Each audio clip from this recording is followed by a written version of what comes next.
اعوذ باللہ من الشیطان الرجیم بسم اللہ الرحمن الرحیم۔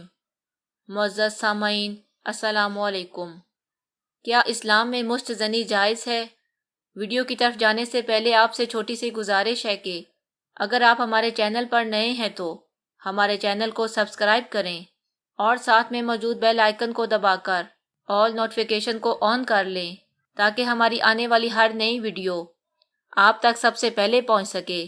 تو چلتے ہیں آج کی ویڈیو کی جانب۔